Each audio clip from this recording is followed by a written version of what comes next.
Atos dos Apóstolos, capítulo número 27. Amém? E como se determinou que havíamos de navegar para a Itália, entregaram Paulo e alguns presos a um centurião por nome Júlio, da corte Augusta. E embarcando nós em um navio adramentino, partimos navegando pelos lugares da costa da Ásia, estando conosco Aristarco, macedônio de Tessalônica. Versículo 4. E partindo dali, fomos navegando abaixo do Chipre, porque os ventos eram contrários. Versículo de número 9. E passando muito tempo, e sendo já perigosa a navegação, pois também o jejum já tinha passado, Paulo os admoestava, dizendo-lhes: varões, vede que a navegação há de ser incômoda, e com muito dano, não só para o navio e a carga, mas também para as nossas vidas. Versículo 14. Mas não muito depois deu nela um pé de vento chamado Euraquilão, e sendo o navio arrebatado e não podendo navegar contra o vento, dando de mão tudo, nós deixamos ir à toa. Deixamos ir à toa. Queridos, versículo número, capítulo 28.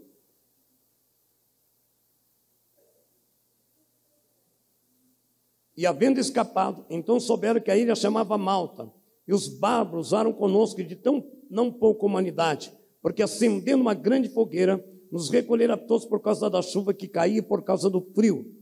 E havendo Paulo juntado uma quantidade de vides, pontas no fogo, uma víbora fugindo do calor lhe acometeu a mão. Amém? Por favor, podeis assentar. Parece confuso, mas não é.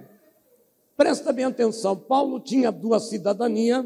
Paulo tinha uma cidadania italiana. E por causa de uma perseguição contra Paulo, o inimigo se levantou, porque Paulo foi o precursor da igreja. Amém? Paulo foi o precursor da igreja, e Paulo, por pregar o evangelho, foi condenado. E ele, como homem cidadão, ele exigiu então, como cidadão, que ele fosse julgado na Itália. Eu não vou voltar esse texto, depois você vai ver em casa. Deus, olha bem, a Bíblia diz que Deus realiza os desígnios do coração do homem. Paulo pediu que fosse julgado na Itália. E Paulo também orou a Deus. E Deus lhe fez uma promessa, que ele iria para a Itália. Deus lhe prometeu. Quando Deus promete, a sua palavra não cai por terra. Presta atenção. Mas que coisa interessante. Deus prometeu que Paulo realmente iria para a Itália, para ser julgado como cidadão italiano, por causa de pregar o evangelho. Paulo não era um criminoso, pelo contrário, foi o maior evangelista da história da Bíblia. Amém? Foi um homem que implantou igrejas na Ásia toda. Se nós estamos aqui, temos um pouco da história de Paulo. Devemos a Paulo, é lógico, na pessoa de Cristo, que é a cabeça da igreja. Mas entenda bem, Paulo agora, ele tem uma promessa. No tempo você vai para a Itália, porque Deus realiza os desígnios. Mas Paulo não vai para a Itália do jeito que você pensa. Paulo não vai para a Itália como um turista. Paulo não vai para a Itália para passear. Paulo vai para a Itália preso num navio condenado. Paulo vai lá embaixo. Aqueles navios tinham muitas em volta janelas, onde os remos enormes eram colocados. E os prisioneiros e outros remavam, porque o barco, muitas vezes, as velas não podia conduzir. Então remava. Paulo estava sendo para a Itália, condenado, preso e acorrentado. Aí você pode falar, mas que promessa é essa? Não importa, Lamantube, Canávia, Labaxere, Meneia. Deus tinha feito uma promessa. Aleluia. Deus tinha dado o destino. Você vai para a Itália, mas o processo Deus não fala. Quem está entendendo? Está entendendo, meu irmão? Deus tem uma promessa na tua vida. Deus pode dar até o destino, mas a forma de chegar nele, calamarrai. Quem está entendendo? Imagina se Deus chegasse para Moisés e disse a Abraão, ele disse uma parte: olha, eu vou te enviar para libertar meu povo do Egito, só que vou endurecer o coração de Faraó, até aí tal, mas olha, ele vai negar isso, vai vir a praga, vai vir Moisés. Fala, não, então não quero. Então Deus, ele faz a promessa, ele te dá um destino, mas ele não te mostra a forma, amém? O processo. Porque muitas vezes, se Deus for revelar o processo, você não vai suportar, ou você não vai aceitar. Então não quero. Labaxere, Meneia. Então eu pergunto, quem tem promessa aqui? Então, se tem promessa, tem destino, suporta o processo. Está entendendo, querido? Oh, mas pastor, que Deus é esse? Paulo só pregava o amor, pregava o evangelho, levantava vidas, e agora Deus faz promessa e leva ele preso. A forma como você vai chegar na vitória não importa. O importante é que Deus que prometeu vai cumpri-la. E a Bíblia diz que Paulo, Labacere Meneia, com 276 pessoas naquele navio. Olha a situação, queridos. Olha a situação. O barco começou indo. E Paulo começa a dizer, porque o homem de Deus, a Bíblia diz que nada acontece aos seus pequeninos, que Deus não revele antes. O Senhor disse, Paulo, a navegação será difícil. Labacamanabia. A navegação será difícil, mas eu te dei um destino. Então, eu não estou dizendo que vai ser fácil, mas vá até o fim, porque eu sou contigo. Descansa, porque eu estou nesse negócio. Está difícil, meu irmão, está difícil, mas aquele que prometeu é fiel para cumprir. Porque tem coisas que Deus promete, e parece que está tão difícil de falar, acho que não é Deus, não, acho que é na carne, acho que não foi Deus que falou. Não, irmão, Deus quando fala, o inimigo tenta se levantar, e Deus também prova a tua fé. Está difícil, o processo é difícil, mas a promessa vai ser cumprida. Quem pode dar um glória? Shuribadarabia andecandarábia.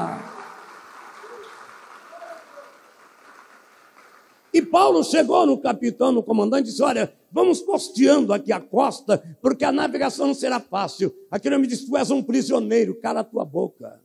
Por isso, queridos, ouça o que o Espírito diz à igreja. Ouça, para que você não venha pagar preço amanhã. Às vezes Deus avisa, mas você acha que você pode. O comandante falou, você nem marinheiro é, Paulo. Cala a tua boca, você é um prisioneiro. Teimou e não obedeceu. O preço foi caro.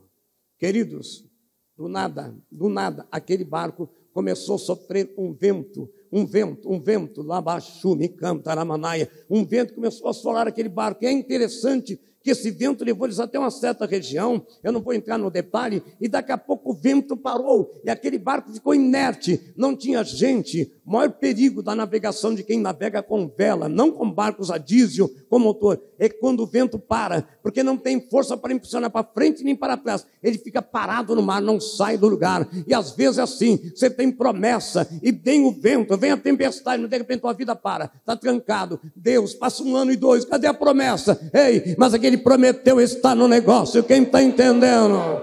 Quem está entendendo? Às vezes é assim na minha, na tua vida. Deus faz uma promessa, queridos. Amém? Deus nos alerta que não vai ser fácil, mas Ele prometeu, Ele te dá um destino. Ele te dá vou te dar essa casa, vou te dar a Itália, vou te dar isso. E muitas vezes o que acontece? Deus tenta te alertar, você alerta a pessoa não quer dar crédito. E de repente vem um vento, a tempestade, porque olha, não é porque Deus lhe prometeu que você está isento de passar pelo vento.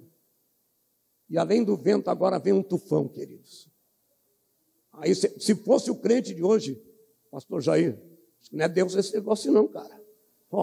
Veio o vento, o comandante não quis me ouvir, fiquei parado, trancado 1 ano, 2 anos, não acontecia nada, nem para frente, nem para trás, nem para frente, nem me acontecia nada, parado. Agora vem um tufão, será que é Deus? Será que é Deus? Quem sabe está passando por isso, tem uma promessa antiga para se cumprir, e o vento está soprando o teu barco, ou então você está parado, sabe, parou ali, estagnado, não acontece nada, ou de repente vem um tufão que revira tudo, e você fala, meu Deus, será que é Deus mesmo? Ei, é Deus no negócio, é Deus no negócio, Labacamanábia. E a Bíblia diz que a coisa foi tão árdua, irmã Cida, tão brava, que o barco, veja bem, o barco sofreu aquele vento, os marinheiros começaram a ficar com medo, começaram a ficar apavorados, mas Deus fala com Paulo, ei, não te temas, porque nenhuma vida perecerá, o navio vai ser despedaçado, mas ninguém vai morrer. Tem alguém entendendo aí? Ninguém vai morrer, ninguém, labataraba. Queridos, isso é uma coisa impossível, um mar bravio, um barco de madeira, tufão. Imagina o tsunami aí, imagina um barco de madeira naquela época de Paulo. E eles começaram então a se desfazer de tudo, para aliviar o peso do navio. E tem hora que a promessa de Deus, entenda bem, envolve percas. Deus, o Senhor prometeu um emprego, agora estou no subemprego, fiquei desempregado, estou vendendo a geladeira para pagar aluguel, o que é isso? Tem promessas de Deus que envolvem algum tipo de perca, quem está entendendo? O navio teve que aliviar, tirar a carga, foram jogando na água, tiraram, queimaram praticamente parte das madeiras. Aí você fala, pô, será que Deus está nisso? Ah, pastor, já passei pelo vento, já fiquei parado sem acontecer nada, o mar calmo, nada acontecia, vem o tufão, já vendi isso, já vendi aquilo. Será que isso é promessa de Deus? Será que isso é promessa de Deus, queridos? Aí tem muito crente, quando começa isso, vou embora. Ou então vou mudar de igreja. Quem sabe lá vai falar diferente. Se é o mesmo Espírito, a palavra vai continuar a mesma. Você pode mudar de igreja, mas a palavra é a mesma. Porque eu, Deus, não mudo, Lamanácia, e o que sai na minha boca não volta para mim vazio. Eita, camandubias teve, lamento o que faço. E agora, queridos, eles começam, mas Paulo se levanta naquela noite de tempestade. Paulo se levanta e diz assim, ei, o meu Deus enviou um anjo.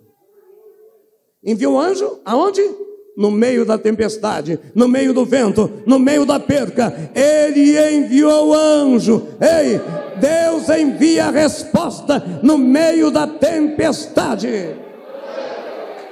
Labachem e candarábias.